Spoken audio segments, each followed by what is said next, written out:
Hello बच्चों, आज हम क्लास 7 का हिस्ट्री करेंगे और आज का हमारा टॉपिक है the making of regional cultures. तो जो ये रीजनल कल्चर्स है ये होता क्या है, तो इसमें क्या क्या पैरामीटर्स आते हैं। इसमें आते हैं लगभग लैंग्वेज आता है, पोइट्री आता है, डांस आता है, म्यूज़िक, पेंटिंग, फूड्स, क्लोथ्स। तो ये सब पैरामीटर्स रीजनल कल्चर्स में आते हैं। तो हम लोगों को किन पैरामीटर्स के बेसिस इन्हीं पैरामीटर्स के बेसिस पे हम उनको एसोसिएट करते हैं। जैसे अगर कोई पर्सन है वो पंजाबी बोल रहा है तो हम बोलेंगे कि ये पंजाब से बिलोंग करता है। अगर कोई कश्मीरी बोल रहा है तो हम बोलेंगे कि ये कश्मीर से बिलोंग करता है। या कोई गुजराती बोल रहा है तो हम बोलेंगे तो ये गुजरात से बिलोंग करता है। तो ये सब पैरामीटर्स होते हैं जब हम लोगों को डिस्क्राइब करते हैं। तो अब हम बात करते हैं Cheras and the development of Malayalam.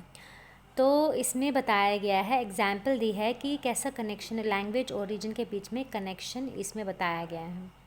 तो जो चेरा किंगडम था महोदयापुरम का, वो लगभग 9th सेंचुरी में इस्टेब्लिश हुआ था इंडिया के साउथ वेस्टर्न पार्ट में, और जो आज के टाइम पे केरला में पड़ता है ये वाला पार्ट।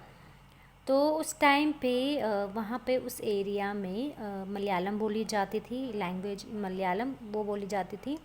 तो जो रूलर्स थे, कौन से रूलर्स, यही चेरा किंगडम ऑफ महोदयापुरम के जो रूलर्स थे, इन्होंने मलयालम लैंग्वेज को इंट्रोड्यूस किया फर्स्ट टाइम। इंस्क्रिप्शंस के स्क्रिप्ट में इन्होंने इंट्रोड्यूस किया मलयालम लैंग्वेज को। और ये भी बोला जाता है कि ये सबसे अर्लीस्ट एग्जाम्पल है कि इन्होंने रीजनल लैंग्वेज को ऑफिशियल रिकॉर्ड्स में यूज़ किया था। तो आपकी बुक में एक फिगर दिया है, फिगर 1। तो उसमें वो एग्ज़ाम्पल कौन सी है, केरला इंस्क्रिप्शन की, वो मलयालम में कंपोज किया गया है। तो उस टाइम पे मतलब 9th सेंचुरी में जो चेरास थे उन्होंने सांस्कृतिक ट्रेडिशंस को भी अपनाया था। तो अब संस्कृत लैंग्वेज और मलयालम लैंग्वेज का क्या कनेक्शन है वो भी हम पढ़ेंगे। तो उस टाइम पे जो टेम्पल थिएटर था केरला का, वो उन्होंने स्टोरीज़ बोरो की थी संस्कृत एपिक्स में। संस्कृत एपिक्स यानी संस्कृत एपिक्स में रामायण हो गया, महाभारत हो गया। तो वहीं से इन्होंने स्टोरीज़ को बोरो किया था और उसको फिर ट्रांसलेट किस में किया था, मलयालम लैंग्वेज में। तो जो इनका पहला लिटरेरी वर्क था मलयालम में, मतलब जो मलयालम में इन्होंने जो पहला वर्क किया था वो लगभग 12th सेंचुरी का है। वो डायरेक्टली किसको इंडेप्टेड है, संस्कृत को। मतलब पहले वो संस्कृत में था तो उसको ट्रांसलेट करके मलयालम में इन्होंने लिख दिया था। तो 14th सेंचुरी का एक टेक्स्ट मिला है लीलाती लकम।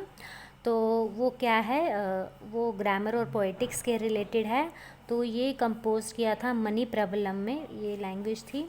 और इसका मनी प्रबलम का मतलब क्या है, डायमंड्स एंड कोरल्स।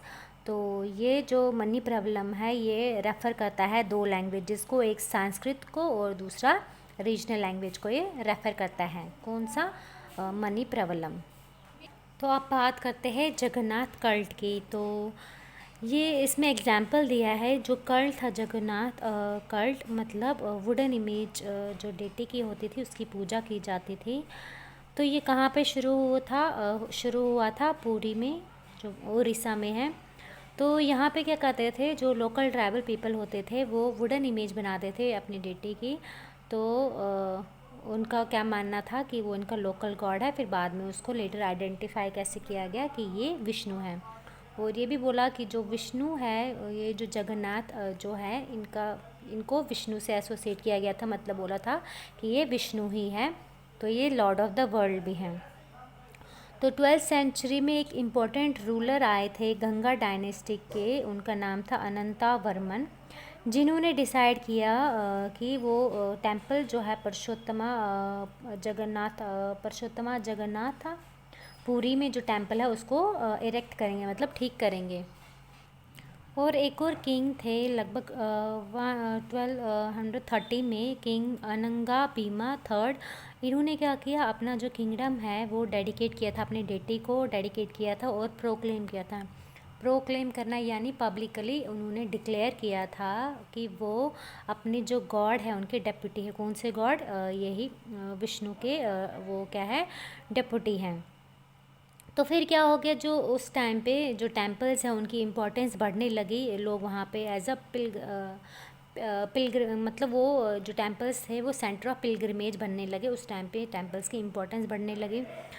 तो इनका जो टेम्पल्स की जो अथॉरिटी है सोशल पॉलिटिकल मैटर्स में भी इंक्रीज़ होने लगी।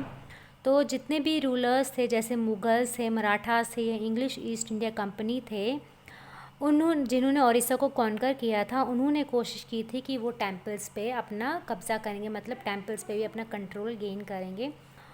तो वो उन्होंने ऐसा क्यों किया था? ताकि वो लोगों को अपनी पावर दिखा सके, अपनी वेल्थ दिखा सके। उनको ये भी लगा था कि अगर वो अपना रूल, मतलब टेम्पल्स को अपने अंडर कर लेंगे, कंट्रोल कर लेंगे टेम्पल्स को, तो इससे लोग, जो लोकल पीपल है, उनको उनका रूल एक्सेप्टेबल होगा।